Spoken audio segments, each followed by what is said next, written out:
What's good, Relocation Football League fans? It's RFL game day all week, as it will be all the way until the playoffs, or until I get to college, of course. I'll let you guys know. But we have ourselves a great matchup here between the Memphis Steamers traveling over to Portland to take on the Snowhawks.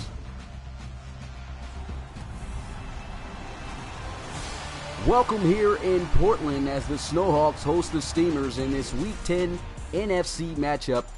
And these two very good teams. Appreciate you guys coming through. Mitchy Boy Gaming, Daquan, Nicholas, and Kendrick Allen, and those to come. We got ourselves a great matchup, as I said, of the NFC between the Steamers and the Snowhawks. Steamers coming in the contest, the worst recorded team in the RFL with a 2-6 record. As for the Snowhawks, they coming back with some good wins, but of course simulated wins. We'll have to see how they'll be out of action for quite some time in an actual RFL streamed game, as they come in with a 5-3 record. Big game for both teams, must need it. Guys are going to try to push their best for the playoffs. Let's see if anything crucial can happen here in this one. Can't wait to see how this one turns out. Without further ado, let's get straight to it. Steamers versus Snowhawks.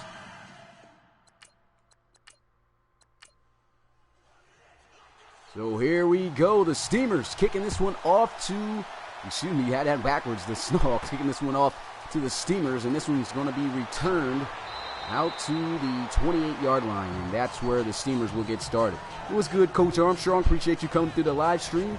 And here we go. Peyton Vanderbilt coming out onto the field. He's been struggling as of late, but if you look at his statistics, he's actually tops among quarterbacks in his division and in the NFC, despite the turnovers that he's had of late. Only 6 interceptions so far this season, 12 touchdowns. He's one of the top leading passers in the RFL. First down and 10, Peyton Vanderbilt in the shotgun. It's a handoff, and here goes Rashad Higgins with a carry, still in the starting lineup due to the injury to Clem Austin.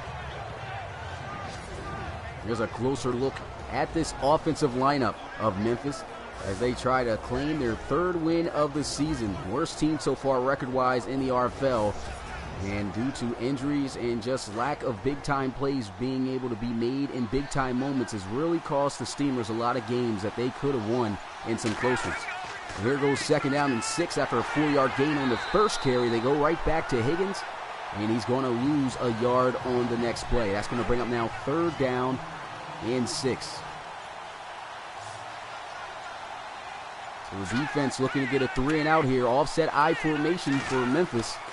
There goes play action. Peyton Vanderbilt looking to throw. Pressure in his face. Lets one fly. And a big catch made there for a 1st down. As that's going to be Tamani Leftwich, who's been back from injury. And so that's a big player that they needed back to make some plays.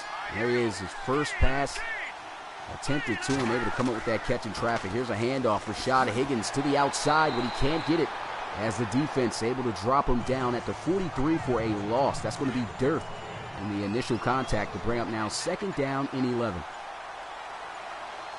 What's good, Dax? Appreciate you coming through the live stream. 2nd down and 11, and here goes a pass once again for Vanderbilt. Lets one fly, and another big catch made there after taking a contact.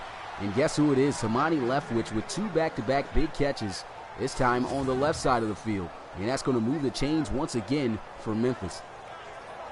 And this could change the whole outcome of how this offense moved. Tamani Leftwich, a Pro Bowl wide receiver for the Memphis Steamers last season. And to have him back in the starting lineup is definitely going to make this offense that much more better. 1st down and 10. They go with a draw play, and there goes Rashad Higgins with an explosive run up the middle.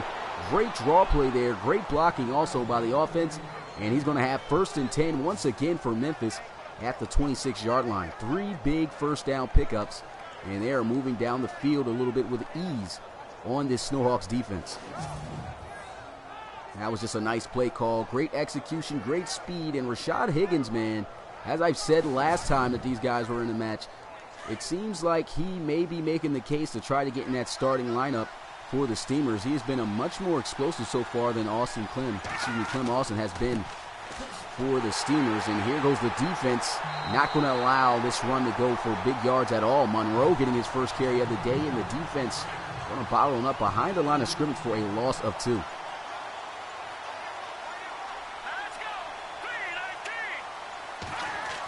here to see what Vanderbilt does. And there goes another carry. Monroe with his second. And it's going to be the same result, losing yardage. He'll lose a yard on that play, and they now face a long third down. They need 13 yards for a first down. 5 wide, empty set for the Steamers. Vanderbilt looking to pass. They send a blitz. Pressure is coming. Doesn't get rid of the football, and down he goes for a sack. And you cannot allow to have that happen. You are in field goal range, in an opportunity, in a position to be able to get some points for your team. To take a sack and get out of field goal range like that was just not a good, solid idea. You got to throw that football away, and that's going to cost the Steamers here on their first drive, which was very productive. Now to come up empty-handed with no points, I'm sure they're not going to try a field goal from this distance.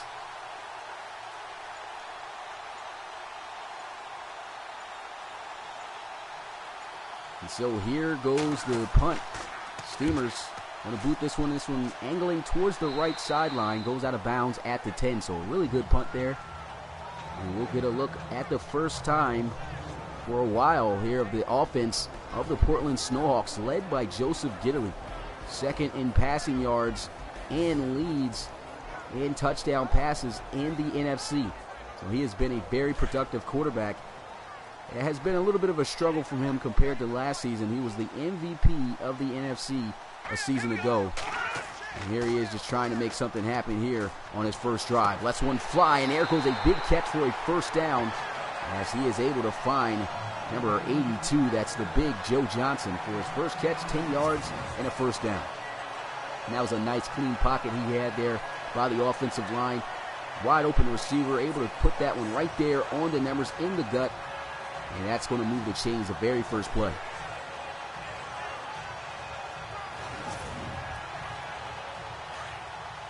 The Portland Snowhawks getting started where it would have been if it was a touchback on the punt, as they'll have 1st and 10 at the 20, lining up in the I formation. There's a handoff. DJ Scott going to the outside. Beautiful spin move.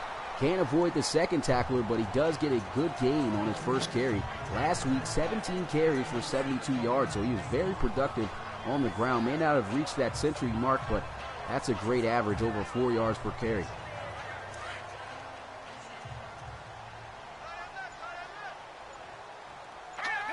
So after the 7-yard gain on the ground by Scott, it brings up 2nd down and 3. They go right back to Scott with a nasty stiff arm, but he can only get right back to the line of scrimmage as the defense is able to take him down.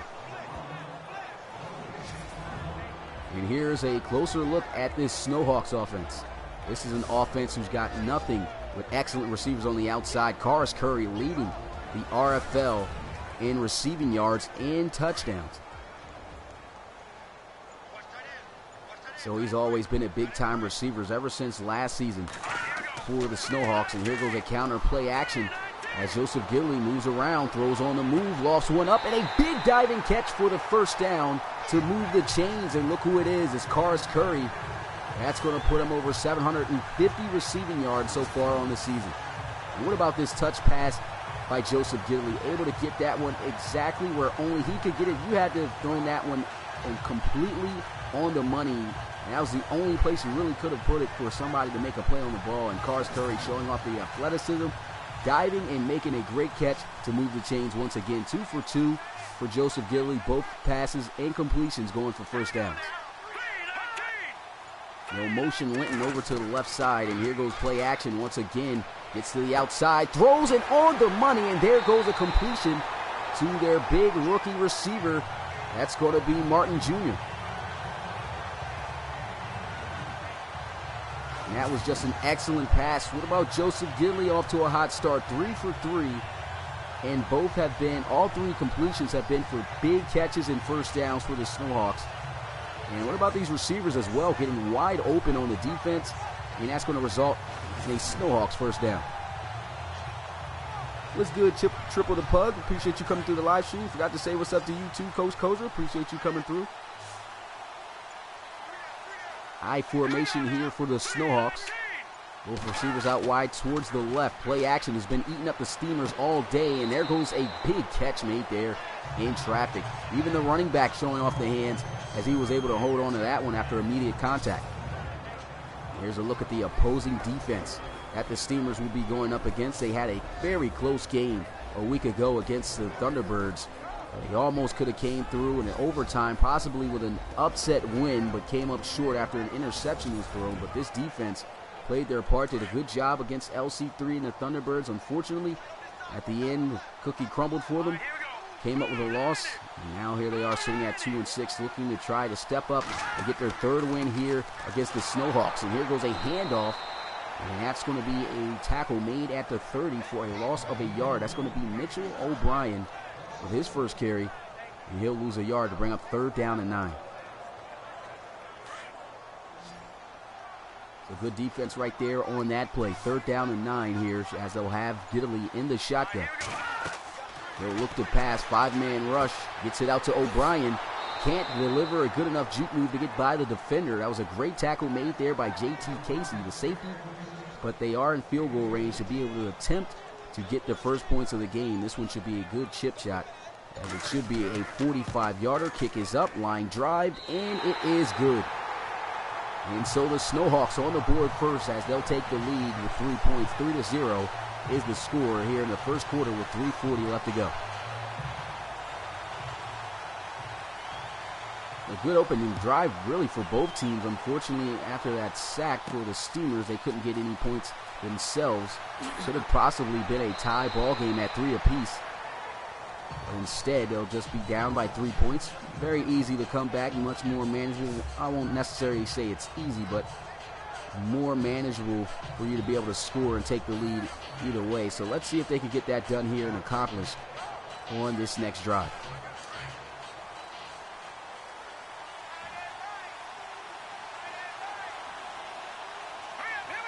First down and 10 at the 26-yard line. They'll come out in the I formation. Memphis Steamers handoff, and a tackle made as he's dropped down at the 29. Just a 3-yard gain for Rashad Higgins. Here's a look at the Snowhawks defense. They got off to a good start. We're able to keep the the Steamers out of field goal range and have them come up empty-handed on their first offensive possession. And they'll look to get another stop here. They have some great defensive players.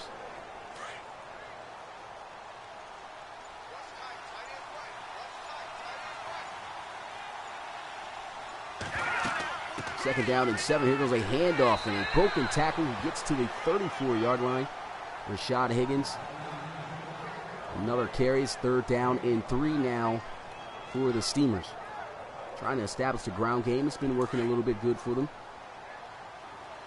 The Snowhawks defense, though, holding up pretty well as they'll face a 3rd down situation. Here goes Vanderbilt under center. Play action as he'll look to throw. Pressure is coming. He's got all day to throw. He lets one fly, and great defense as that one gets batted down, incomplete, and it brings up 4th down. Once again, the Snowhawks able to get a stop, and it brings up 4th. What's good, Coach Brown? Appreciate you coming through the live stream. You too, Justin. Incompletion there. And that was great coverage right there by the linebacker, Durth. Able to get his hands in the passing lane and bat that one down away from Eric Reese, the tight end, who's been a big receiving threat for the Steamers. That time unable to come up with the grab. 4th down as they'll punt it away. This one high into the air, straight down the middle of the field, and here goes the return from the 11. Tackle is made on Karis Curry, who returns this one, gets it out to the 23. 10-yard return, and now set up 1st down for the Snowhawks.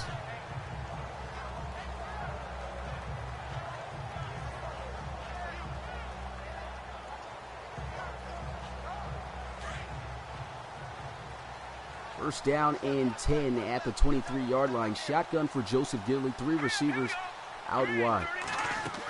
There's a handoff, and there goes DJ Scott trying to get something done on the ground. The defense able to wrap him up. A short gain, just a 1-yard gain on the play.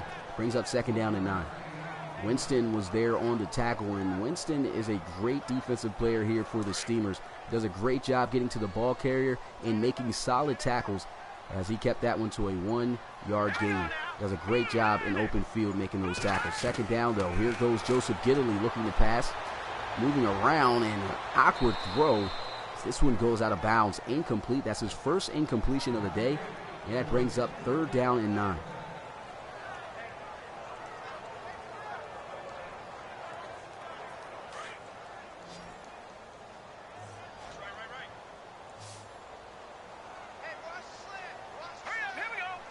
Big third down here under center. Here goes Gidley. Dropping back, throws one in. Big catch made there. Down the sideline goes the rookie, and they will not catch him. Darryl Martin Jr. to the house for a touchdown, 76 yards, and the Snowhawks will add on to their lead to go up by 2 possessions. And that was flat out man-to-man coverage, no safety help. They tried to send the house. Actually looked like it was cover 1 up top, but the rookie able to absolute destroy the safety and coverage. JT Casey on the flag route and just absolutely burnt the defense. Snowhawks off to a hot start here, looking to claim their 6th victory of the season, but they still got to hold on. Still a lot of football left to go. They're doing good so far in the first quarter. A minute and 4 seconds left. Here goes the extra point to put them up by 10, and it is good. Snowhawks take the lead here in the first quarter, 10-0. And now it's time to see how the Steamers will respond, now being down by 2 possessions. This was going to be returned from the 1-yard line.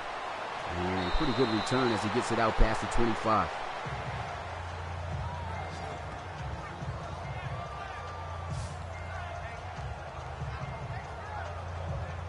And so here goes the Steamers once again, coming back out onto the field. Still no points on the board. Their struggles continue. Samani Leftwich is a story for them so far, coming back from injuries. Had a couple of big catches, but still no points on the board for his team. Wants to find a way to be more productive. And here goes Vandervelde down for another sack as he'll be dropped down at the 19. 8-yard loss on the play, and that's going to bring up 2nd and 18. This Snowhawks defense has came ready to play some football. They're wreaking havoc up front, as that is the 3rd time they've been able to get to Peyton Vandervelde for a sack.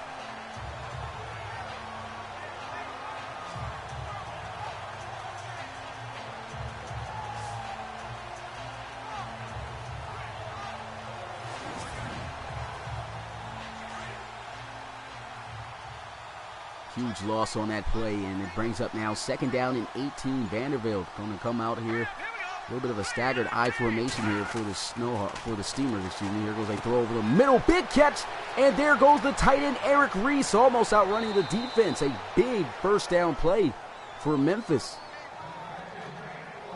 showing he's more than just a tight end who just sits in and blocks. He is a great receiver for this offense, and that's a great way to end out the first quarter as we head into the second. The Snowhawks with a 2-possession lead over the Steamers as they are able to set up a big first down to start the second quarter. Let's see if they can continue and close out this drive, though, with a touchdown. We'll find out.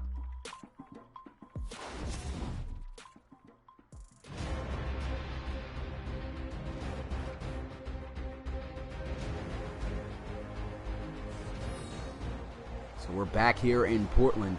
The Snowhawks have that lead I was talking about, but big play for the Steamers to end the first quarter. 47-yard reception to Eric Reese, and they'll have 1st and 10 at the 35, and it gets even better for the Steamers as they are able to jump the defense offsides for an encroachment to get an easy 5 yards.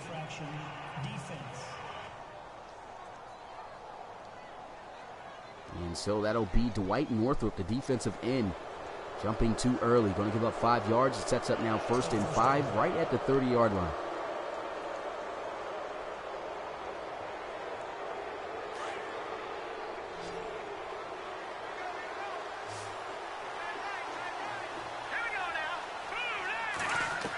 First and 5. Here goes Peyton Vandervelde looking. Takes a shot down the field, and he misses. He looked like he had a step on the defender. That was a little bit of a tough bucket to drop that pass in, but you got to be able to make that play if you got your receiver open. This puts a little bit too much oomph on it. That one goes out of bounds, incomplete, brings up 2nd down and 5.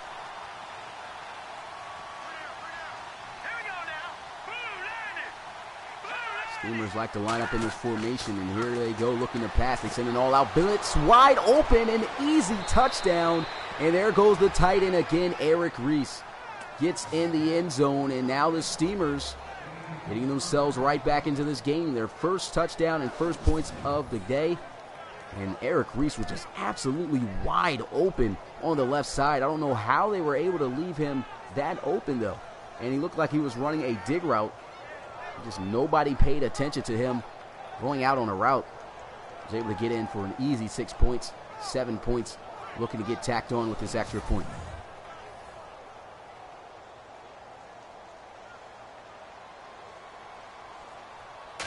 Here goes the kick. It's up, and it is good. 7-10 is the score here. The Snowhawks still lead it, but a great drive right there by the Steamers. Big-time plays made there by number 41, Eric Reese. Peyton Vanderbilt on that drive, 2 of 4, 75 yards and a touchdown. Came up with some big passes. Missed him on that flag route from earlier, but he was able to come right back with a big touchdown pass to him the very next play. And so here goes the kickoff, as the Snowhawks will field this one from the 3. And here goes the return, and Junior able to get this one out to the 35-yard line. That was a great return, 31 yards on the return. Thought that was Darnell Martin Jr. That was actually Cladwell returning the football. Good return, as I said, for the Snowhawks, and the offense going to get started in some good field position.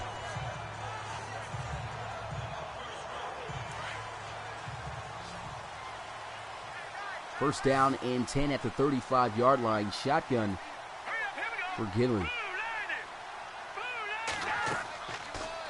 Play action. Gidley looking to pass. Rolls out. Throws on the move. Big catch made on the sideline. And there goes the explosive rookie, Darrell Martin Jr. making the catch. Only one incompletion for Gidley. He just threw that football away on that one. And it's first down and 10. 7 of 8. So he has been really on the money so far the start of this game. Definitely looking like a different and the same Joseph Gidley we've seen from last season compared to the start of the season. He had it rough, throwing a lot of interceptions, but it seems like he's gotten back in his groove. First down and 10. Here goes a handoff, and DJ Scott twirling and powering his way across midfield to the 48. It's a nice gain of 5 yards to set up 2nd and 5. The Steelers looking like they're trying their best to get their stop here and try to figure out what this offense is calling. The Snowhawks getting to work and staying determined and move down the field, having success. Play action once again. Joseph Gidley throws on the move, on the money for a big first down. And there goes a huge first down as he hits his tight end down inside the 15 at the 14 as he connects with number 88, Russell Yoder. And what about these passes on the money from Joseph Gidley? I mean, he is just rolling around out of the pocket a little bit, but his accuracy has been spot on, and he has been hitting receivers left and right with straight dots.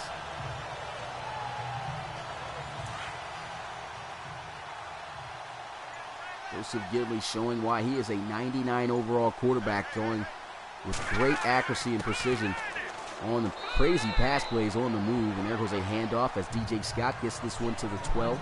It's a 2-yard gain, brings up 2nd down and 8.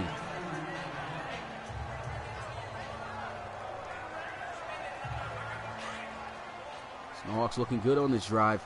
Can they cap it off with a touchdown, however? It's a 5-wide empty set. Joseph Gidley in the backfield all by himself as he'll look to obviously pass here.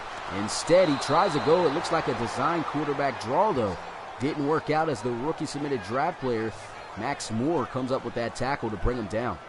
And that's actually going to count as a sack for the Memphis Steamers. And that's going to bring up 3rd. That's a big play made there by the rookie defensive tackle. Max Moore has been a great addition to the Steamers defense. They struggled a season ago up front with their defensive line, and acquiring him has showed to be a great move as he has been able to make plays like this day in and day out every week. What's good, Derek Gonzalez? Appreciate you coming through the live stream. Missed a couple of big plays, but you can always catch up and rewatch it from where you left off or where you started. And there goes a pass. DJ Scott makes the catch. The ball, though, should have probably been led ahead of him to be able to have him catch the ball while on the move to try to move somewhere towards the first down marker. But it turns him around, unable to do so. Big hit laid there by McCrary, and it brings up 4th down for the Snowhawks defense. For the Snowhawks offense. And so they'll settle for 3 points, though. This will give them a 6-point lead.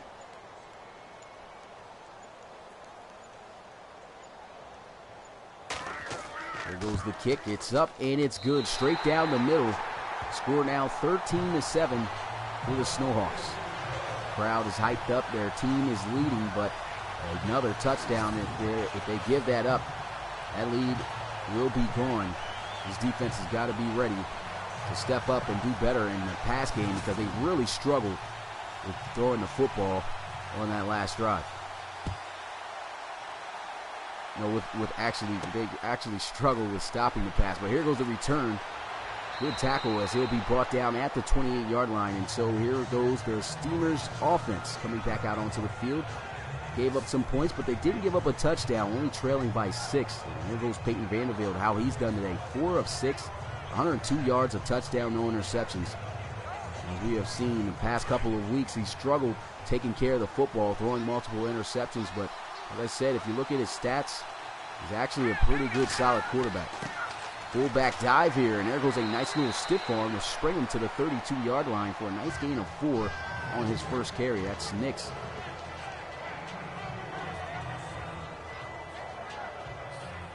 Second down and 6 after the good fullback dive play. Was able to scramble up 4. And they'll come out in that same formation. Vanderbilt looking to throw the ball this time. He's got a good pocket. Catch is made, and they will say he did have both feet in bounds. So that will count as a 3-yard gain on the reception. Once again, back to the fullback. It's going to be Nix 2 yards, they'll say, actually, on the reception. And it's 3rd down and 4.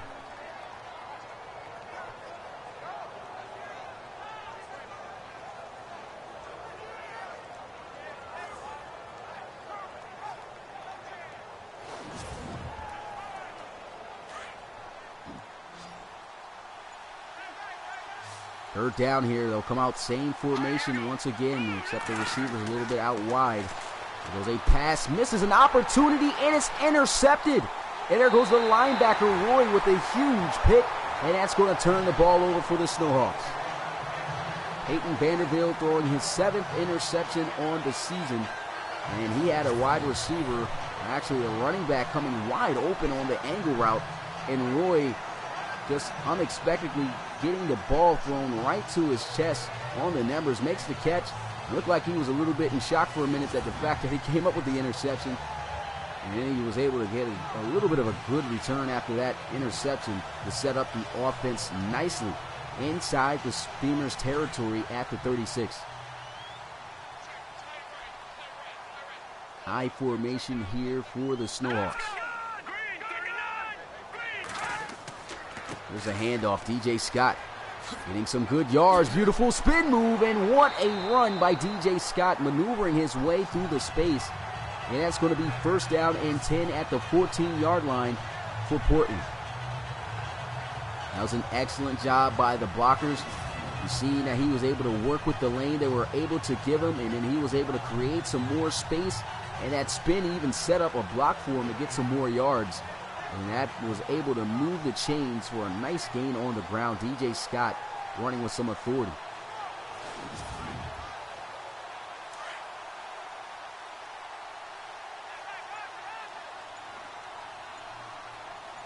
First down and 10 for Portland. They have Gidley, under the center, and here he goes running the football. Fumbles, and it's recovered by the Steamers. And maybe not such a good idea for him to scramble that time. Well, he should have probably at least hit the deck, and that has been the problem with him this season, is handling the football when contacted. I mean, he's fumbled this season the same amount of times as his jersey number. 8 times he's fumbled this season at the quarterback position. He's just really struggled with handling the football. They've got to find a way to make sure that he slides more often. I mean, he probably tried his best to try to fight for the end zone, but it ended up costing him, and now the Steamers have possession. What's good, William? Appreciate you coming through the live stream. It's going to be tough here for the Steamers back near their own end zone. Here goes a pass to Monty Leftwich with the catch, his 3rd reception of the day. That's going to put him 1st and 10 at the 14. And that was a wide open receiver. Couldn't miss that opportunity. He was on the money, able to catch him. Leftwich a little bit wobbly after making a grab, but he was able to make it and make a nice catch.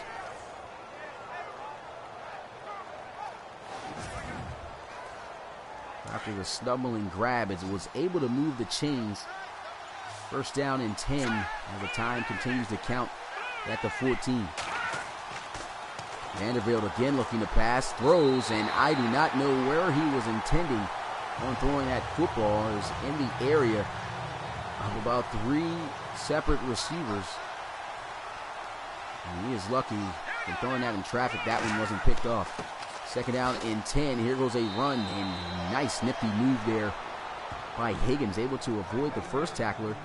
But it brings up third down as he was able to pick up 4 yards on the carry. No, there's no slide trait, unfortunately, for players in Madden. There goes a draw play. Big hit there by the defense. Not the best of call by the Steamers. Probably should have tried to throw the football. They've been having a little bit of success on this defense. And so they try to go with a draw play on third down and 6, and it doesn't work out at all as he got hammered by Roy, who came up with the interception the last time they were out on the field. Look at Roy, just shreds off that tackle, throws him aside, makes a solid big hit in the backfield, and that's going to bring up a 4th down. Good defense by the Steamers, excuse me, by the Snowhawks. I keep getting their names confused because they start with S's and they almost sound the same.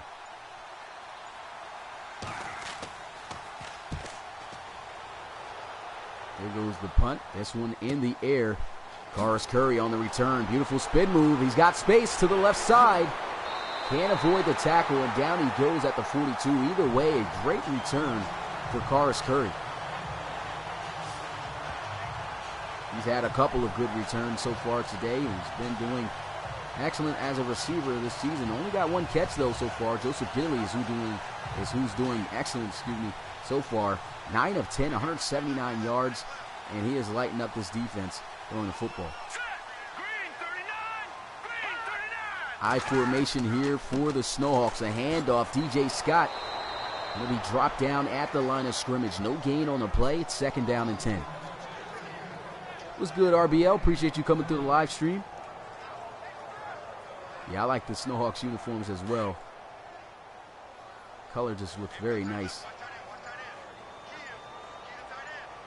Because usually don't see that color that often. Here goes second down and 10. Here goes a throw. Wide open, Karis Curry. And that's going to be a first down for Portland, as they'll have first down and 10 at the 26. Karis Curry making his second grab of the day. 35 yards here in this first half. And Joseph Gidley continues to be on the money, as there goes another completion for a big first down.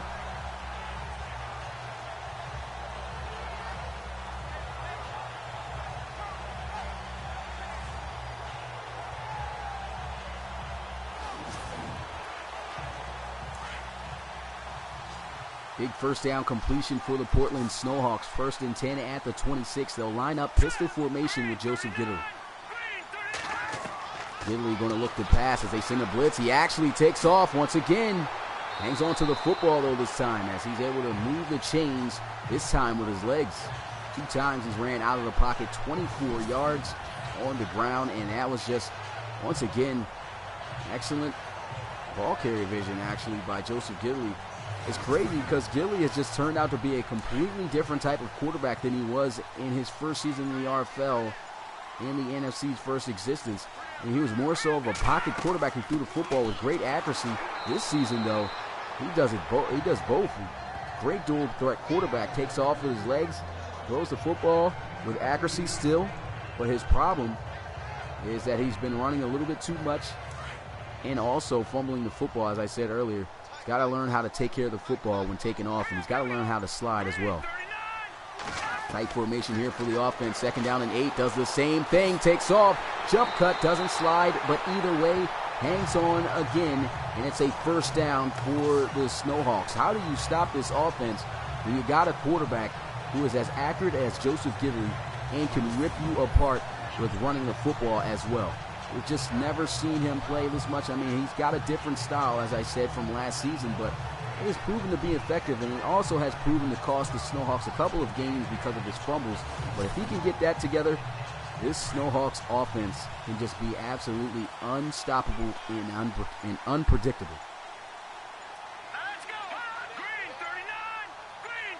First down and 10. Actually, first and goal. Here goes Gidley throwing on the move, on the money for a touchdown. And there goes the big target, Joe Johnson, in the back of the end zone. And that was just an excellent throw right through the defense.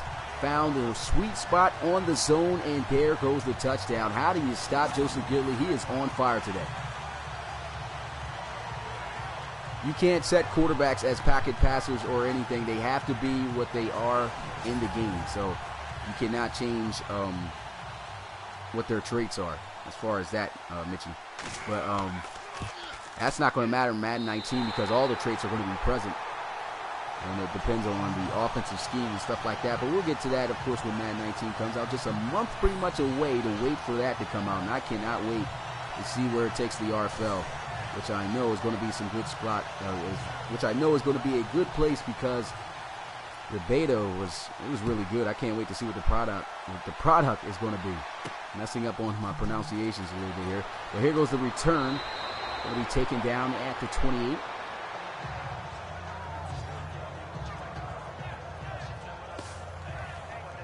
And so the Steamers once again in the hot seat. Peyton Vanderbilt, 6 of 10 today, 116 yards, a touchdown, and an interception.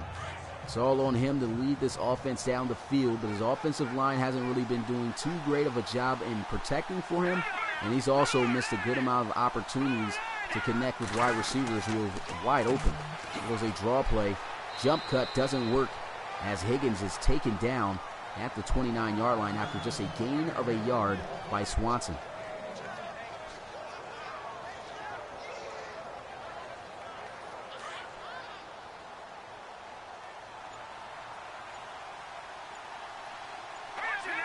Second down and 9. Here goes the offense in their favorite formation. They love to line up in this. And the fullback, Nix, he's done a great job on those fullback dives. This time able to pick up 5 yards. And with that carry, that is going to set up a 2-minute warning here in the first half. 3rd down and 4. As we'll wait to come back in this one, the Snowhawks over top of the Steamers 20-7.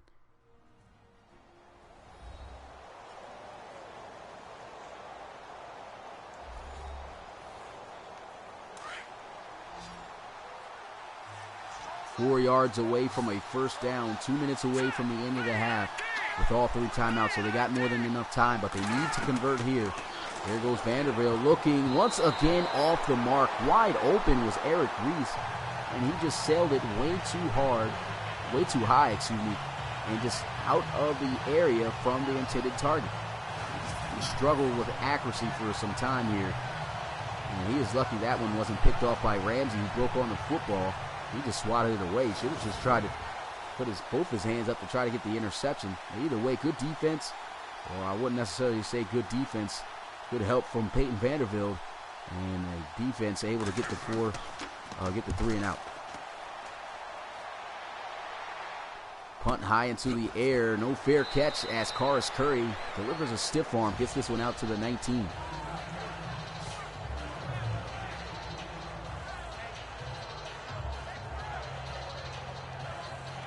Johnson, here's a look at his numbers on the day. Last drive, he was able to score a touchdown. 2 targets. He's caught both of them. And he has been excellent for the Snowhawks this season. All the receivers coming through, making some big plays here today for Portland. And here goes Joseph Gidley, moving around. Takes off, somehow slips his way through. Beautiful jump cut, still on his feet.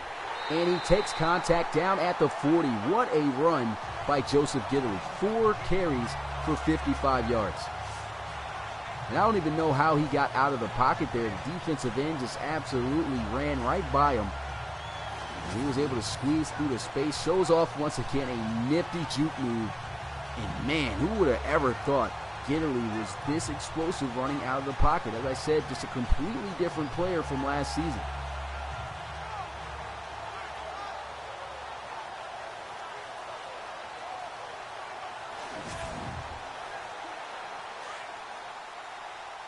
First and 10 here for the Snowhawks. Time was stopped as he managed to get out of bounds as they'll be at the 40. Gidley looking to pass again. Tries to take off, fumbles the football, and they will not call this a forward progressible ball. I guess that's how you would say it, as he could not pick up the ball and move it forward after the fumble. He could just mark it down where the football was, and that's going to result in a sack in 2nd down and 18. And maybe he's getting a little bit too quick carried away here. As you can see, just trying to run the football a little bit too much. So that's what I said have been the problem with him this season. He's doing everything else great, but he's running the football a little bit more than he should. And here goes the throw, able to get this one out to the rookie, Martin Jr. Timeout called by the Snowhawks. It's 3rd down and 12 after a 6-yard gain. Darrell Martin Jr. to 4 catches, 114 yards receiving today for the rookie. He is absolutely balling out, and this is just the first half.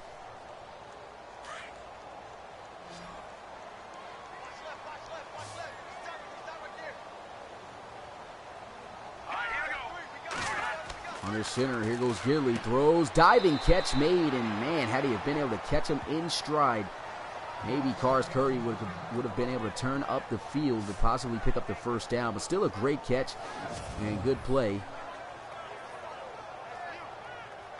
And that's going to bring up 4th down.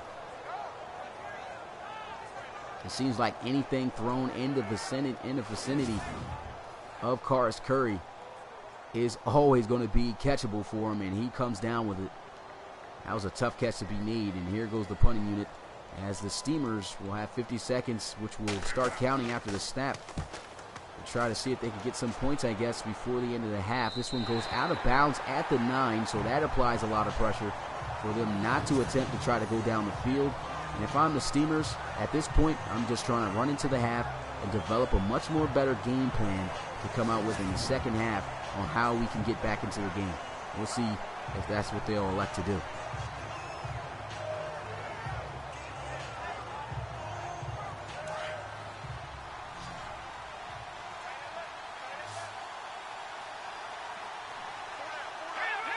Going to be in the gun here with Peyton Vanderbilt, so they might let him try to sling it here. And he's got to throw this one away. The screen wasn't there, read out perfectly by the defense, and that one's incomplete. And Peyton Vanderbilt should have done that more often so far in this game and just so far in general this season. And he's been taking a lot of unnecessary sacks. Sometimes he can avoid them, but just holds on to the football a little bit too long. Vanderbilt looking to throw. Got a good pocket here. Tries to squeeze that one in to Romeo Jackson, and the coverage was great. That's Shiloh in coverage. Giovanni Shiloh, rookie submitted draft player right there. He's been a good cover corner. Not a lot of teams have really tried his direction this season.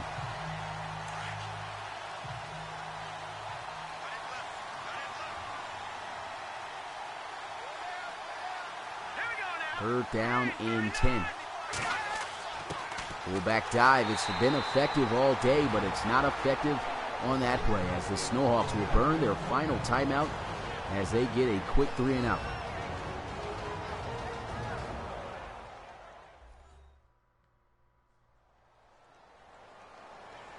So a 3-and-out sets up 4th down. 33 seconds left. No timeouts for the Snowhawks, but they will have good field position after this punt. Hopefully they'll get a good return. They do have Cars Curry back there returning the kicks, and he has had some great returns so far.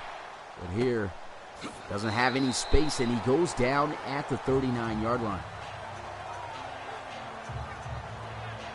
So 7 seconds got ran off the clock. It's 26 seconds left, no timeouts. If I'm the Snowhawks, I'm going to go up with the lead right now where it's at. But let's see if they'll probably try to take a shot, as they will have wide receivers out wide here on this play, but they will also have Gidley under center. They'll look to pass. Gidley letting one fly, catch is made, and Martin Jr. able to scoop up the 1st down. And they are going to try to hurry things up. This will be the last play of the 1st half. They'll try to take a shot down the field most likely.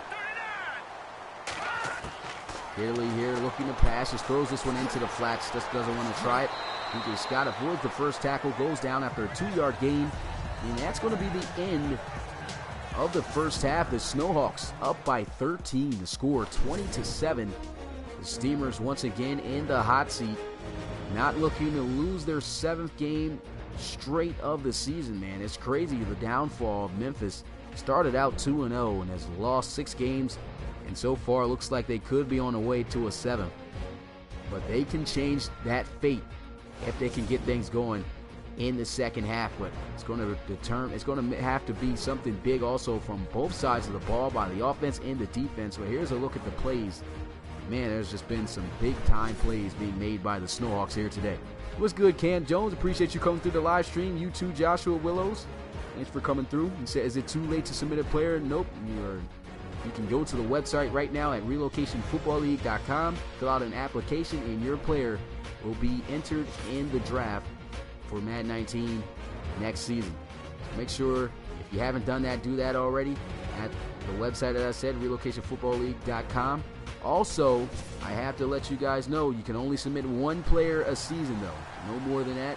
There are penalties if you do submit, and if you are caught submitting more than 1, because it's a lot of guys who are entered into the draft, and we want to make it fair for at least everybody to have a chance to be able to get drafted. And so here goes the offense. Joseph Gidley had an explosive first half. Was just absolutely dotting up the Memphis Steamers defense.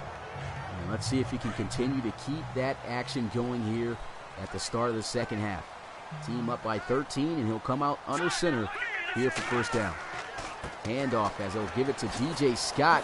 Maneuvers through the defense, stiff arm, and there he goes down the left side in the very first play to the house for a touchdown. That's going to be a 79-yarder for number 36. DJ Scott taking it all the way with pure power to the house. And that is not the way Memphis wanted to start this game at all. Just an absolute dominant run there by DJ Scott. We already know he's a powerful runner, but a missed opportunity. What is going on by this defense? Look at that. Kraft just absolutely runs by him. Then he gets stiff-armed. DJ Scott breaking through 2 defensive players' tackles there, going the distance, and the Snowhawks start it out with a bang.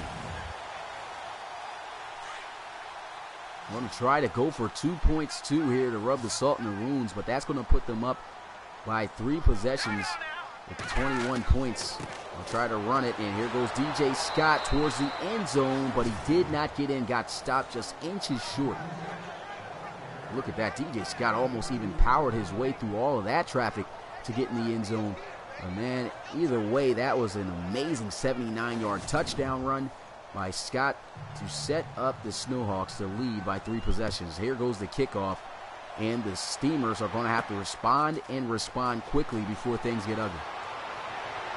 Higgins goes down at the 26, and the offense going to get started here for the first time in the second half. What's good, Jimmy? Appreciate you coming through the live stream. You too, Justin FWB. First down and 10 for Memphis.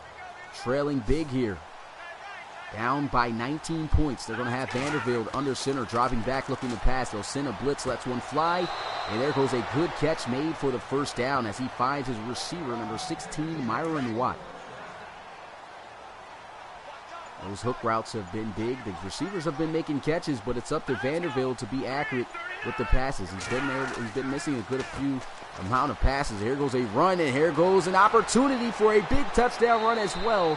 But he can't outrun Gianni Shiloh, who makes the tackle and brings him down at the 33. Either way, though, big play for the Steamers, as that will set up first down and 10 for Memphis.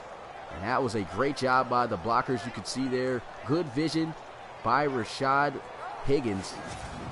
And that's going to set up here first and 10 at the 33 for Memphis. Hopefully this can build up enough momentum for them to be able to finish off this drive. Only 1 touchdown so far on the day. Vanderbilt looking to pass. Lets one fly. Big diving catch there for the first down. What a grab by Tamani Leftwich with his first game back here for the Steamers. And he has just been on fire with great grabs to move the chains. 4 catches over 50 yards so far in the day for Leftwich. And that was just a simple one-on-one man-to-man coverage as he was able to win on that post route and lay out for that grab for the first down. Sets up 1st and 10 at the 14.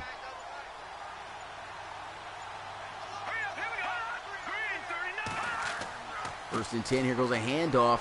Higgins gets it inside the 10, down at the 9. 11 carries for 65 yards on the day for Higgins. 5-yard gain on that play. It's 2nd down and 5.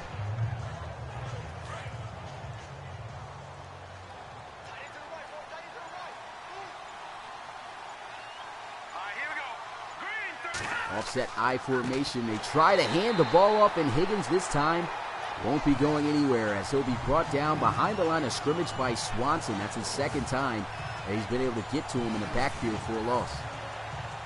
And he absolutely dominated there against the offensive lineman. He actually was able to squeeze through the puller where he was pulling from and make that solid tackle, and just wasn't able to wash him away from the ball carrier. And that brings up now 3rd and 9 for Memphis. Corner's going to be pressed up here.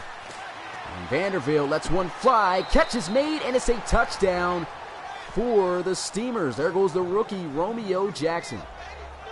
Was able to get enough space and separation on that hook route, and a great pass there in traffic as he had pressure right in his face, and he had to deliver a pass on the money. He was able to zip that one in, too, for the touchdown. That was a beautiful play.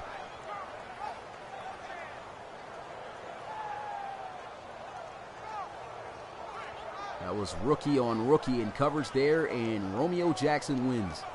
And just like that, the Steamers able to get themselves back into this game.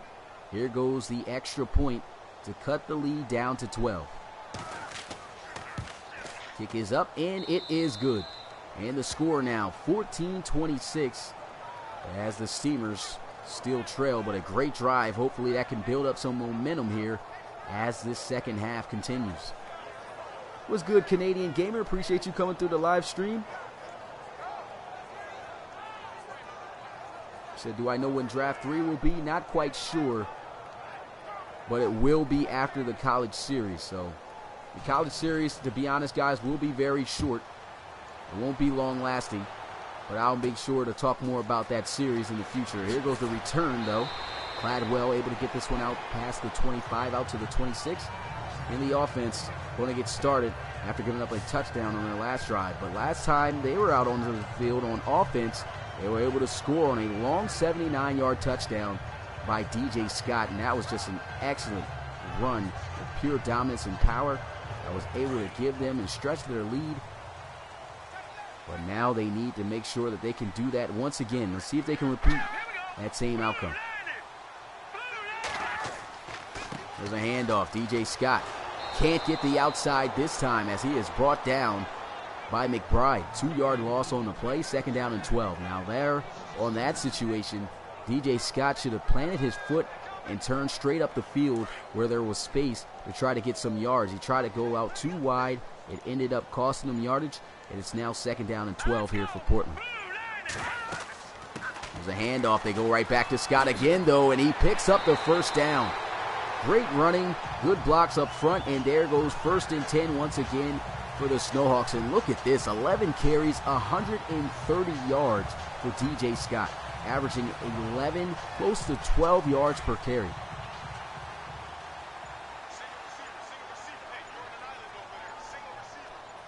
First down and 10, shotgun here. And here goes a pass. Gidley able to get this one out to his tight end Yoder. Nice gain on first down. That's going to pick up 9 yards. 2nd down and 1 now for Portland. And he's got 2 catches for 43 yards. It just seems like every receiver here on this offense is just coming up with huge plays for Joseph Gidley. And they are looking like that same 13-3 team from a season ago. And hopefully they can continue to keep this momentum and process going to try to make it back to the playoffs. It's been a little bit rough for them, at the start of this season. But so far, making themselves some big plays and clawing their way back into the conversation. Here goes a handoff as he gets it across midfield. DJ Scott once again powering and carrying Steamers defenders along the way for first.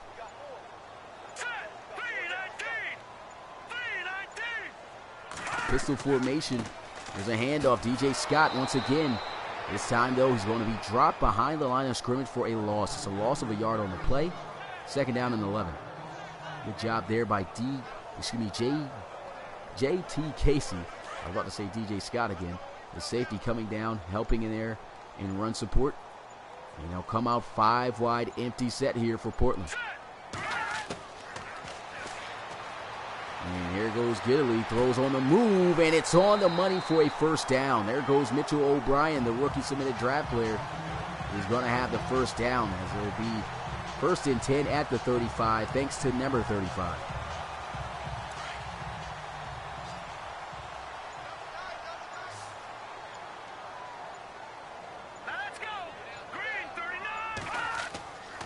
Gidley again looking to pass. Intercepted by the Steamers. And this could be the break that they needed. Taking it all the way the distance, the defensive end, McBride.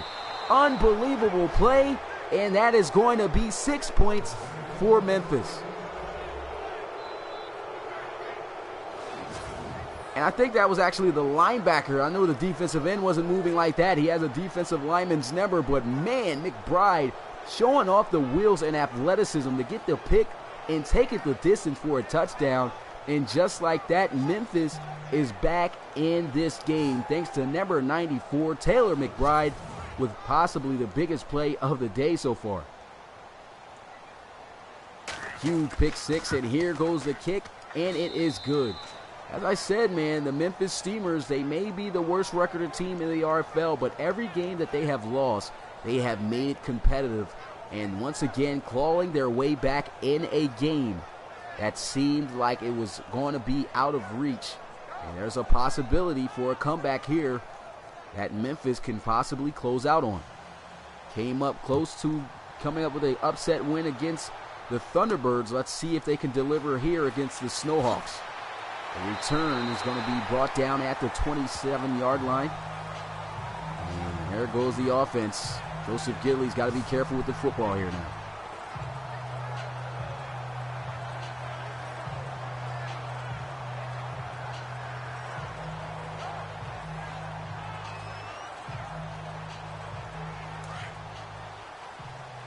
Pick six the last time this offense was out on the field. Back at their own 27-yard line. And now starting to feel the momentum shift and the pressure of the Steamers. And there goes a handoff. Great spin move.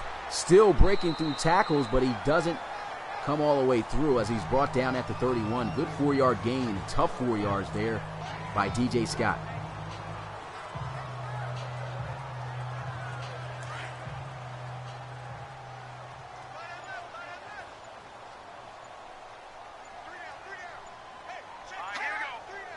Motion Keenan Linton over to the left side. DJ Scott here with a handoff. He'll be wrapped up and brought down by DeMarco Meggett at the 32-yard line. Just a 1-yard gain for the Portland Snowhawks. Definitely is shaping out to be a great game here that we got, William. Definitely interesting. And it has been competitive. The Steamers showing all the fight in the world to be able to stay within this game. 3rd down and 5. Lost one up. Wide open. DJ Scott able to come through with a big grab. And he's going to get this one across midfield to the 45 for a first down. What about Joseph Gidley? He's only missed 2 passes. One which was just one incompletion. The other was an interception which went all the way to the house for a touchdown on their last drive. But still, he continues to be pinpoint accurate with the football. Found his receiver, actually his running back, wide open. That was just a good play call there for the Snowhawks.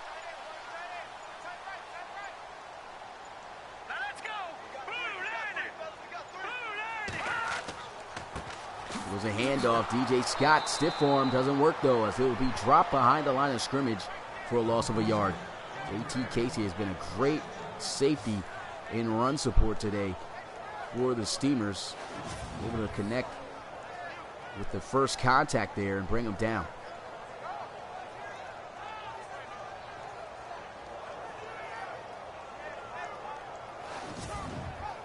So the Steamers, they want to make sure that they can have an opportunity for an offensive drive that could possibly give them the lead here for the first time today. Down by only 5 points It's looking like a good drive, though, for the Snowhawks. They've got to find a way to stop them. Here goes a throw deep down the field. One-on-one. Great defense there by Damian Doss. Knocks that one out of the big target, Joe Johnson's hands. And if there's anybody you want to throw that jump ball up to, it's him. Couldn't come down with it. Great defense there by Doss. That was a nice one-on-one jump ball, too, to attempt to try to get that first down. You can see Doss, one of the best cover corners for the Steamers there. Did a great job against the big guy. And it's now 3rd down and 11 for the Snowhawks. The Snowhawks kind of desperately need this first down, or the momentum is going to continue to shift in favor for the Steamers. Play action. Here goes Gidley. And a throw on the move. Sideline catch made for the first. He goes right back to Joe Johnson, and he's able to make a great sideline catch. And they're going to review the catch, though. I don't know what type of angle that was of the camera, but it looks like he did get both feet in. Great catch by Joe Johnson.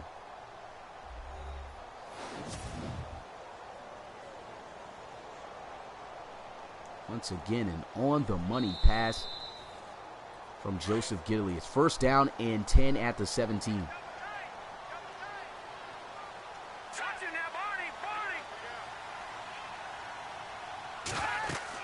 Going to hand this one off to DJ Scott, who was just carrying a couple of Steamers defenders out to the 12-yard line. It's a 5-yard gain, picking up half the distance.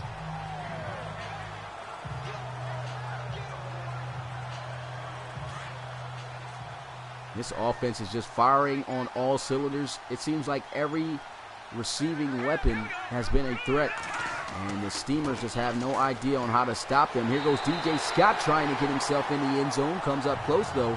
Gets it to the 3. And that's going to move the chains once again for Portland.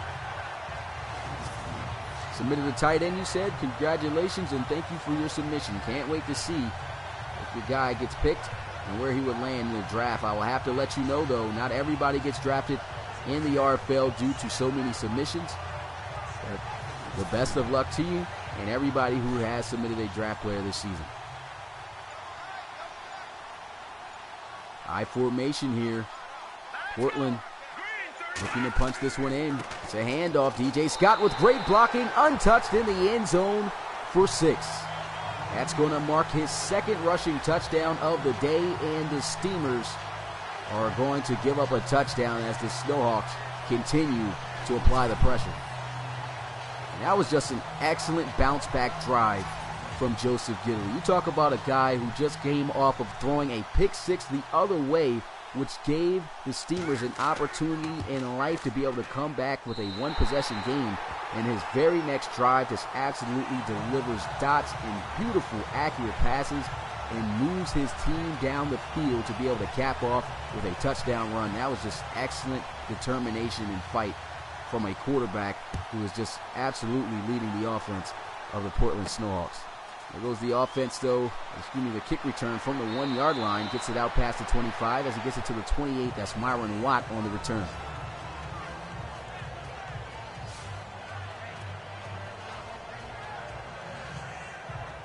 Rashad Higgins, 12 and 16 yards. So he has done good on the ground, but at this point running the football, they might want to dial it up a little bit before it gets too late where they'll have to throw the football, but they have to make sure they maintain balance here to try to keep this defense on their toes. And here goes a draw play, only good for 2 yards for Memphis, and it brings up 2nd down and 8.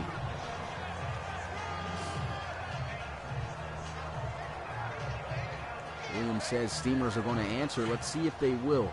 It was a great drive for them on their last offensive possession. And their defense was able to cap off a pick 6. Now let's see if the offense can continue to keep things going. That fullback dive has been very effective for the Steamers. That's been a nice gain there on 2nd down. As he'll pick up 5 yards, it's 3rd down and 3 for the Steamers.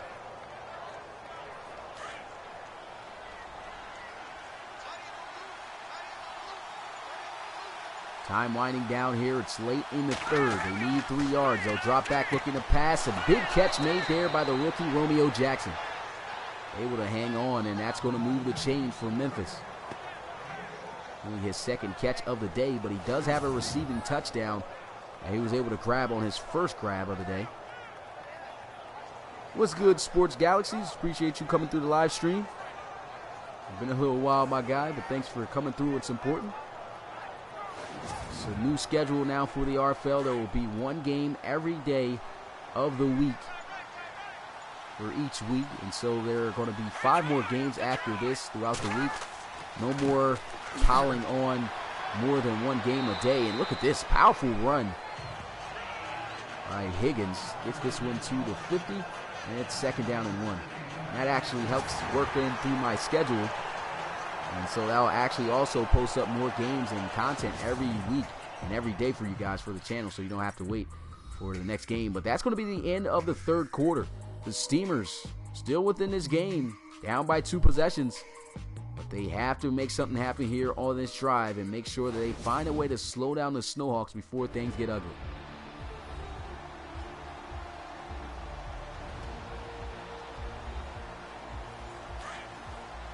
So here goes the Steamers right at midfield on the Snowhawks logo.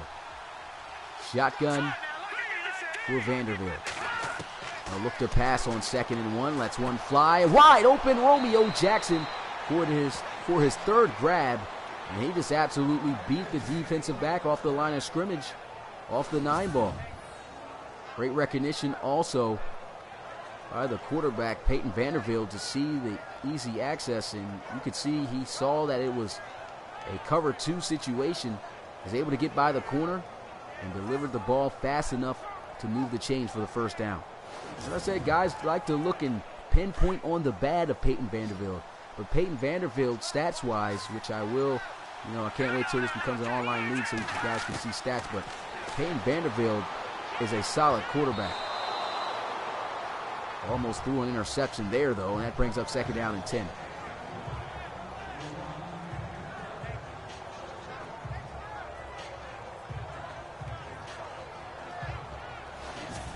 Vanderbilt, as I was talking about, if you look at the past games, though, he's only been in the dumps as of lately with the interceptions and poor throws in the past, I would have to say 3 to 4 weeks beforehand. Then prior, when they started out 2-0, he was on fire. It seems like he's starting to catch his groove back here. And there goes Vanderbilt looking to pass, throws, and I may have spoken too soon. Had a receiver open there. It was a nice window that he had to be able to throw. Could have been a big 1st down for the Steamers, but he misses it, and he throws it just a little bit too far ahead of the intended target.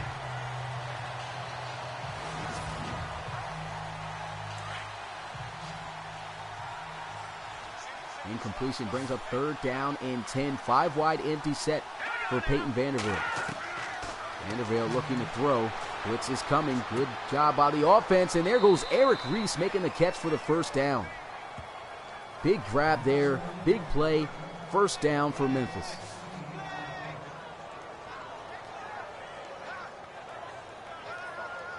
Eric Reese has just been a huge receiving weapon here at that tight end position. And despite the overalls of the receivers that the Steamers got, they do got some solid receivers who can make great plays on the ball. We already talked about Tamani Leftwich. We got Eric Reese from the tight end position. Myron Watts, a good receiver as well. Peyton Vanderbilt has just got to get on in money as far as throwing the football and making some plays here. It's been a little bit rough for him the past couple of weeks, but he's got to step up. Here goes a handoff, though. Goes for nothing on the play. It's 2nd down and 10 as he can only get right back to the line of scrimmage. Yeah, I wouldn't necessarily say Vanderbilt is overrated. He is an under the radar quarterback. Not too many people know about him in the RFL, but he did lead this offense with the league's top 5 passing offenses last season, and the team is actually in the top 5 in the conference of the NFC this season with him at quarterback. So he is getting the job done as far as throwing the football, getting the yards, but winning the games is the biggest problem. 3rd down and 6. Peyton Vanderbilt looking to try to pick up the 1st down. Lets one fly to the end zone, and he drops it. Had it right there in the back of the end zone. And Green and another defender able to come through and rip that one incomplete from the contact.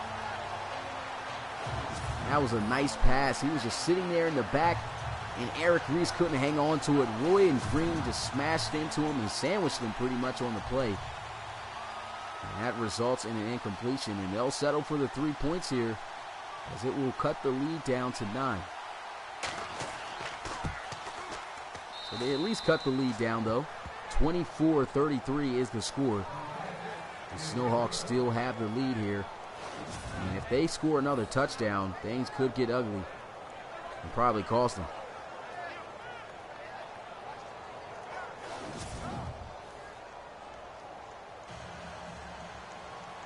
Yeah, 9 is still 2 scores, but I guess they're just trying to play it safe because there is a good amount of time still left here in this 4th and final quarter. They just want to get some points on the board. And you never know where those 3 points can land you. But the return good. Get this one out past the 30. Karis Curry on the return. They lead it by 9. Last offensive possession, they were able to cap off with a short touchdown run with DJ Scott. He's got 2 touchdowns on the day, 153 yards rushing off of just 19 carries. Here goes Portland. 1st down and 10 after 31 as they'll line up. Joseph Gidley under center. 2 tight ends off the line of scrimmage with 2 receivers, 1 on each side. DJ Scott with the handoff, plowing through the defense, and he's able to get this one out past the 35 to the 37-yard line for a gain of 6. DJ Scott has been an absolute tank running the football. Every time he touches it, it just seems like he always breaks the first initial contact. And here goes 2nd down and 6 after the tough run by Scott. Pistol formation here for Gidley as he'll look to pass. Throws on the move, and there goes the rookie Martin Jr. for a 1st down. And they are ranked 3rd in sacks as a team, the Memphis Steamers, but they only came up with 2 today, which is a little bit of a shocker because this is a team that does a great job of getting to the quarterback, but Joseph Gidley just seems to have their number today. Play action, Gidley shooting down the middle of the field, and that one falls incomplete. Could have been dangerous. There was a lot of traffic in that area. But luckily for the Snowhawks, that one falls incomplete. Bring up 2nd down.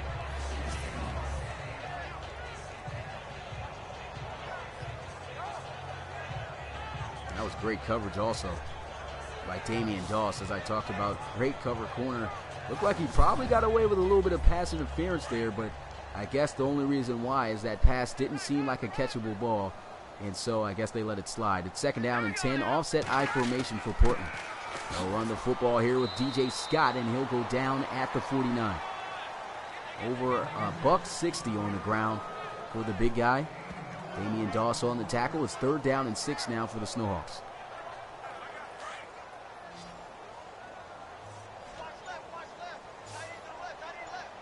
Shotgun with Joseph Gidley. Got 4 receivers out wide as he'll look to throw. Throws over the middle. The catch could not be made. Great job there by McBride. Taylor McBride, man, he has been a great linebacker in coverage for the Steamers, as we could see from that last play that he made. A pick 6 all the way to the house from earlier. And there he is, forcing an incompletion. Hard contact to the intended receiver. And that brings up 4th down. So they get the stop they need. And the Snowhawks got to punt this one away.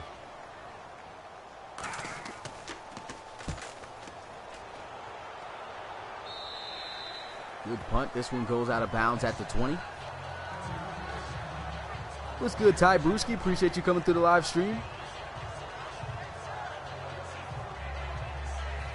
4th of July week has been good for me. I honestly forgot about 4th of July. Forgot it's around the corner. What is it, tomorrow? It's today the 3rd, right? Yeah, it's tomorrow. I forgot all about it. 1st down and 10. There goes a throw, completion. Myron Watt able to pick up the 1st down as he gets it to the 31. And so can Peyton Vandervelde lead this offense down the field to be able to score and make some plays. Time is working a little bit against them, but they do have more than enough time to be able to move down the field, score a touchdown, get another stop, and try to put together a game-winning drive, as they had to try to put together in last week's showdown against the Thunderbirds, which they lost in overtime. It still was a great game, and as I said, this is a team that doesn't back down or give up. They have been fighting their whole way back into this game since the start. There goes Vanderbilt looking, throws, got a completion, and there goes Watt again down at the 40. And Vanderbilt, 14 of 24, over 220 passing yards. And he's looking a lot better here in these past couple of drives, slinging the football out to his receivers. Pump fake. And here goes Vanderbilt with a shot down the field. Dropped pass as he tried to go right back to Myron Watt. I guess 3 times was a little bit too much for him to try to make a play. And that one is going to fall incomplete and bring up 3rd down and 1. What will they call here? Will they try to run for it or will they pass for it? Just a yard away. They'll give it to Higgins, and he gets the 1st down. Good decision there. Higgins has done a great job on the ground, as you can see. 17 carries for 80 yards.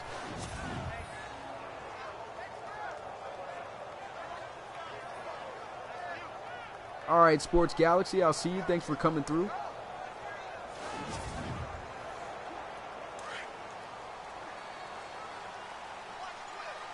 Time is starting to wind down a little bit here for Memphis. There goes a pass and big completion for the 1st down. Myron Watt. It's been the Watt show so far on this drive, and he gets this one inside the 40 to the 39. That was just a simple slant route. He was able to catch and get some nice rack yards after the catch. And you can see just wide open space in that area of the zone. Almost got stripped there, so he's got to be careful with the football. He's touched the ball quite a few, so he's got to be a little bit tired. And Northrup almost able to catch him off guard, but he hangs on. 1st down and 10. 5 wide, empty set. Under 7 minutes left to go in this ball game. Corners are going to be pressed up for the Snowhawks. They'll look to throw again. Here goes Peyton Vanderbilt. That's one fly. Incomplete. Eric Reese could not hang on. That's his 2nd back-to-back drop pass.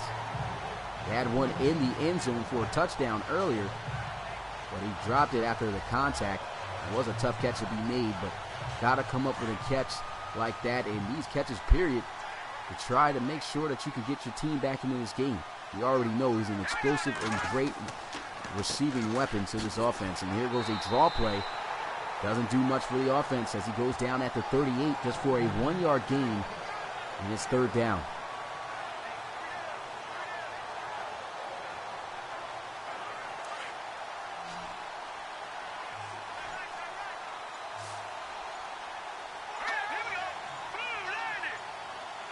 Third down and 9. Peyton Vanderbilt looking to desperately pick up this 1st down.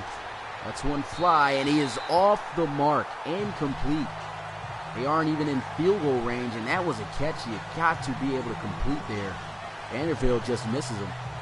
And now it seems like they'll just have to go for it on 4th down here and hope for the best.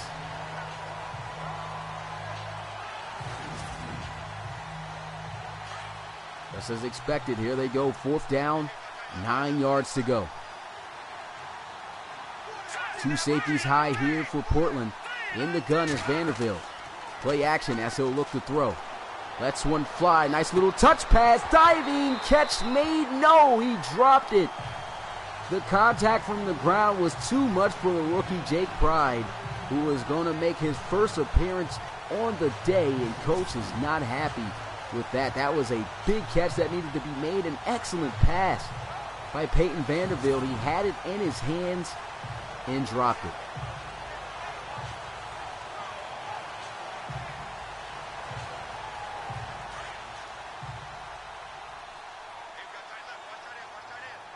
And so here goes the Snowhawks. If they just get any points here on this drive, as far as a touchdown, it's game over. C.J. Scott dropped down at the 40. You can expect a heavy dose of a run game here from the Snowhawks, as they'll just be trying to burn out the clock. What's good, Shep24? Appreciate you coming through the live stream. This is Madden 18. If you're asking which Madden it is, this league will be transferred over to Madden 19, though, when it comes out. DJ Scott, though, gets this one almost to midfield at the 49. Great run that will move the chains. Memphis Steamers gave up a total of 532 yards today, so they have really struggled when it has come to stopping this offense.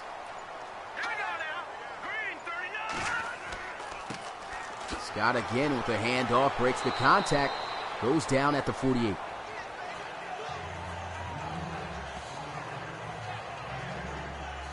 Two-yard gain there from TJ Scott. As I said, man, just the first guy to come in contact with him, which usually does not come up to make that tackle.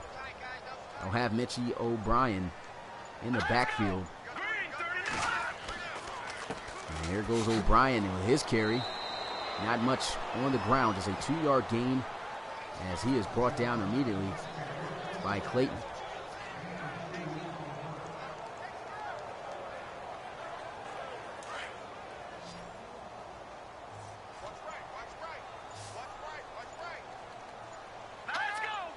Third down and 6. Gidley looking to try to pick up this first down. If they do, it's going to kill more clock, and he'll take off out of the pocket.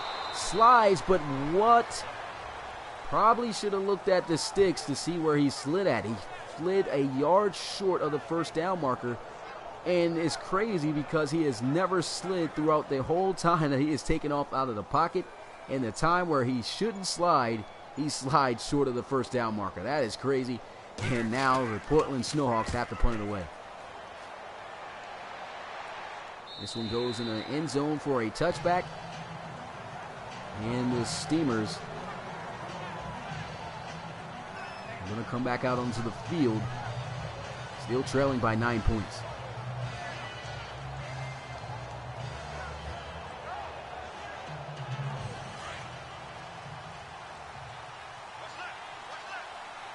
Peyton Vanderbilt still has a little bit of an opportunity to bring this team back into this game. But I don't understand the play call here. Why run the football? There's not that much time left. And you're just going to run it straight into the 2-minute warning. The play call has not been all that great either. And so the Steamers are going to waste time right there. They should have used that to try to throw the football. And now they got 2 minutes to try to drive down the field to make something happen. Only 2 timeouts. And they have to hope and rely on the onside kick. If they don't get that, this game's pretty much over.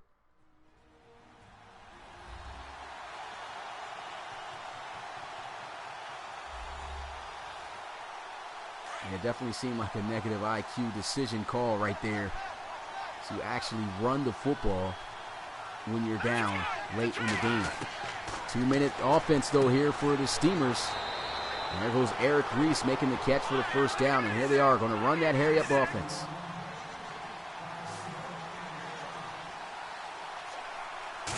First and 10 at the 30. Vanderbilt down the field. Sideline catch made. Great grab on the side.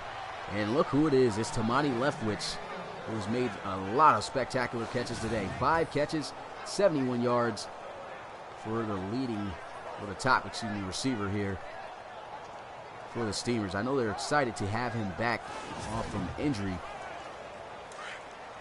But still, his efforts, and along with other players' efforts today, like Myron Watt, have not been able to be enough to get this team back into this game. I mean, they are still in it, but they have got to score quickly. Here goes a pass completion. Myron Watt with a nice jump cut and an obvious face mask penalty there by the linebacker Roy, and that's going to be a boneheaded mistake that will cost the Snowhawks 15 yards and place the Steamers all the way up to the 32-yard line in the Snowhawks territory.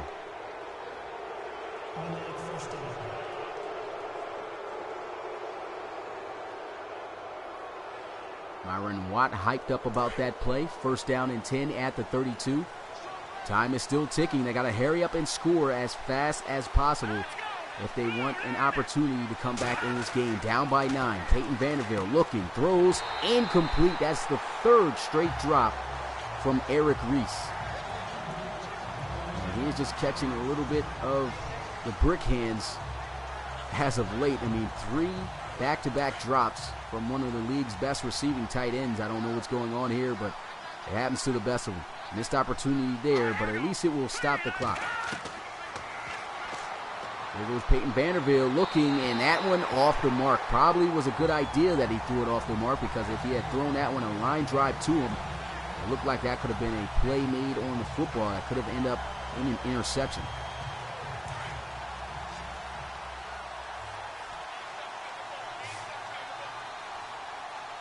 Big third down here for Memphis. Peyton Vanderbilt looking to throw, lets one fly, almost intercepted. Thought that one was going to be picked off by Ramsey.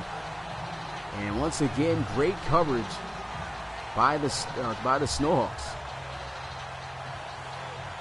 And this is a smart idea. The Steamers playing it smart, attempting the field goal, so that way they can have some time to get the onside kick, drop it down to a one-possession game, and hope that they get an opportunity on offense to try to come back in this game with a touchdown. The kick is up, and it is good. And we got ourselves a 33-27 ball game here as the lead will be cut down to 6.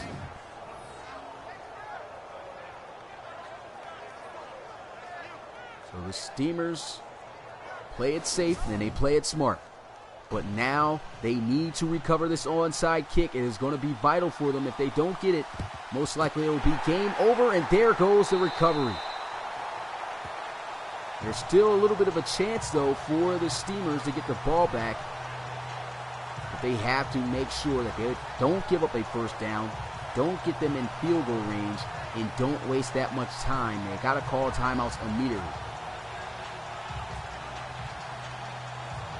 They'll have like 20, probably less than that, seconds if everything plays in their favor. So it's going to be highly unlikely that they do come back, but there is a possibility.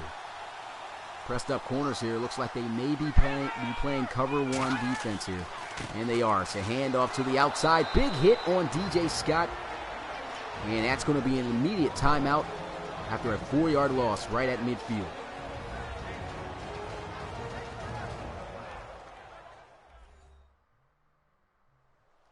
And that was a big play that the Steamers needed. Puts them right at midfield. Tried to force that fumble with that big hit, but a great job of handling the football there by DJ Scott. They'll line up I formation. Scott getting the handoff, and it's going to be a short gain, just 2 yards, and they will burn their final timeout.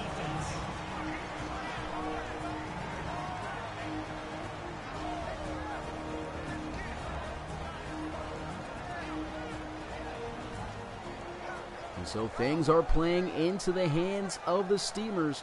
But when they get the football, if they can get this stop, they're barely going to have much time at all to go down the field. I formation. Steamers is going to run the clock out. Here to the outside. Tackle made. Once again, behind the line of scrimmage. Great job there by Nesbitt. And so they will get that chance to try to have a last-minute drive for a game-winning touchdown. They cannot afford to kick a field goal, of course. And here goes the punt.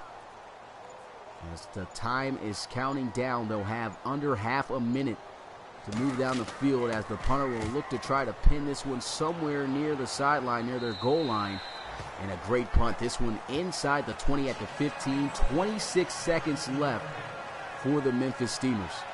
Peyton Vanderbilt has had it rough this season a little bit with these type of games. 18 of 35, 271 yards, 2 touchdowns, 1 interception so far on the day.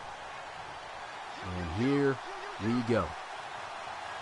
26 seconds left, no timeouts. Very rare that they can pull off a miracle, but it can happen. He'll take a shot down the field. Catch is made, but he cannot stay in bounds. That's Jake Pye. Once again, maybe too fast on that catch. He probably could have positioned himself better to try a sideline catch. And it was just a little bit too far of a ball thrown. But still, you really can't put that on him for that one falling into incomplete. Second down and 10. Vanderbilt looking to throw. Lets one fly. Catch is made on the sideline. Tamani Leftwich able to pick up the first down. 15 seconds now left on the clock for the Steamers.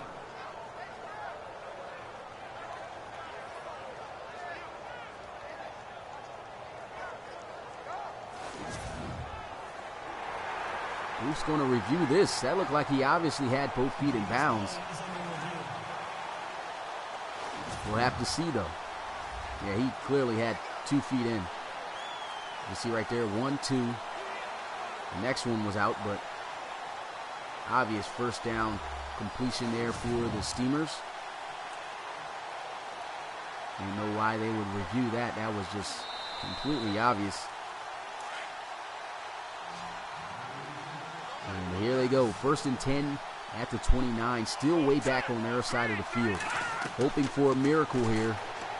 They'll throw. Big catch made. No timeouts, though. And they'll have probably one shot down the field for a Hail Mary, hoping for a miracle. And he just throws this one way too early. Incomplete, and that's going to be the end of the game. Steamers lose their 7th straight game in a row. And they will drop down to 2-7 on the season. As for the Snowhawks, they will come out with their 6th win of the season and improve to 6-3. They are looking pretty good to try to fight to be on top of the division. But still, this was a great game we got to see. Competitive, came down almost to the wire. The Steamers just did not have enough time to work their magic for a comeback drive. It was a great game. Final score 33-27 as the Snowhawks come out on top. Appreciate you guys coming through, checking out the live stream and the RFL action. Week 10 will continue. Tomorrow we'll have ourselves an 8 o'clock game. Hold up, let me check and see what game that is. So Wednesday, which is tomorrow, will be the Lancers traveling to Mexico City to take on the Diablos. That game will be at 8 p.m. Make sure you guys come through for that one. Should be a great one. Appreciate you guys once again coming through for this live stream. It's your boy Smitty, RFL Commissioner and play-by-play commentator, and I will see you guys then. Peace.